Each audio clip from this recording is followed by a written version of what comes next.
Welcome to True Crime and Creepy Pastas, where the real world's darkest mysteries meet the stories that crawl out of the shadows.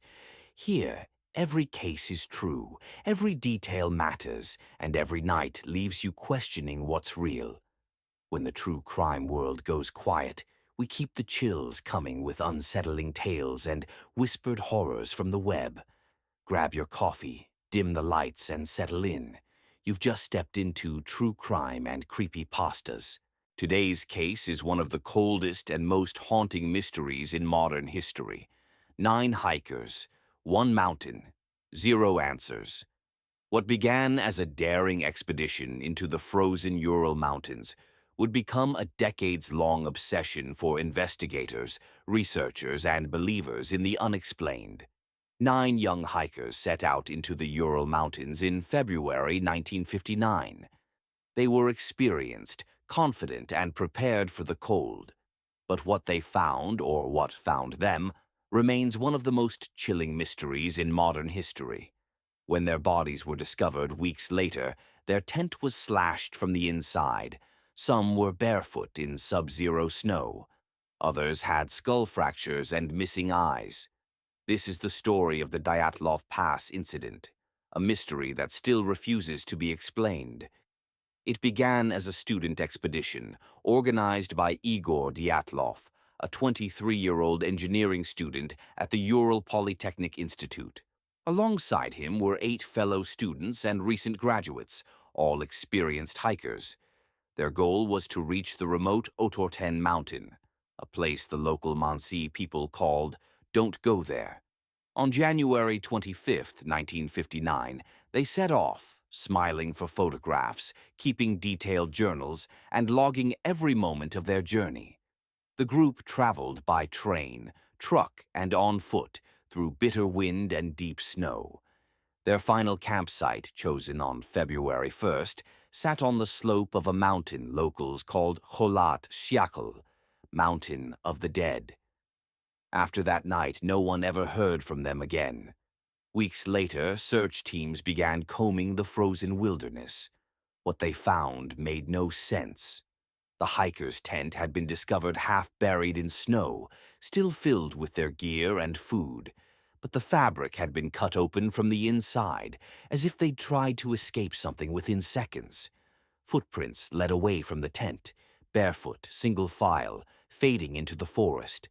Soon, 2 bodies were found under a large cedar tree, dressed only in underwear, their hands and feet burned as if they had tried to light a fire to survive.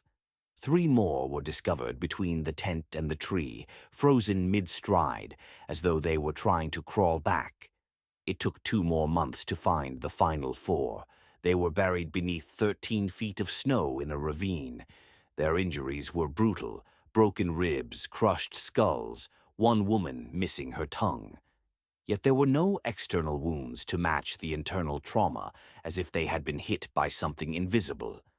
Every clue only deepened the mystery. Investigators proposed dozens of theories, but none explained everything. The first was the avalanche theory, the simplest answer. The group, they said, heard snow shifting, panicked, cut open the tent, and fled. But experts later found the slope was far too shallow for an avalanche, and the tent remained mostly intact. Another theory pointed to a military test. Locals had reported strange orange orbs glowing in the sky on the night of the incident. Could the hikers have stumbled into a secret Soviet weapons experiment? Radiation was indeed found on some of their clothing, but not enough to be lethal. Some scientists have suggested a phenomenon called infrasound, low-frequency sound waves generated by the wind, capable of causing panic and hallucinations. Others turn to folklore. The Mansai people believed the mountain was cursed, a sacred place where the dead should not tread. And then there's the strangest theory of all, the so-called Yeti or unknown creature theory. Among the hikers' recovered photos is one blurry image of a dark, human-like figure standing on a snowy ridge. Whether it's a trick of the light or something more sinister remains unknown. Each theory solves one piece of the puzzle but breaks another. Why were their clothes swapped between bodies? Why were some half-dressed and barefoot, while others were covered in radiation? Why did experienced hikers slash open their tent and run into a night colder than -30 degrees Celsius? In 2019, Russian authorities reopened the case. After months of new studies, they officially concluded that a snow slab avalanche caused the deaths. But critics argue that this explanation feels incomplete, a convenient ending for an inconvenient mystery.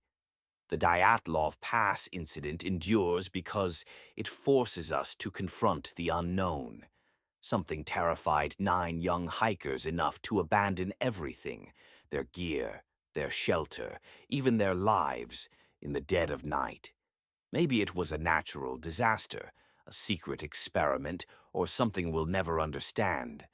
But the mountain still keeps its secrets buried in ice and wind. So what do you think happened on that frozen slope? An avalanche, a cover-up, or something else entirely? One thing's certain.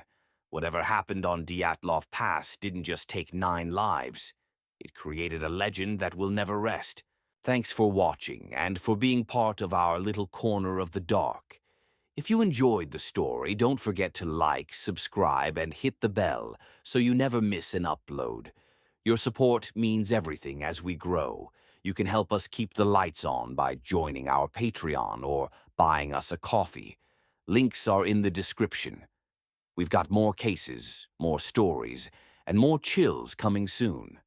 Until next time, stay curious, stay safe, and keep the lights low.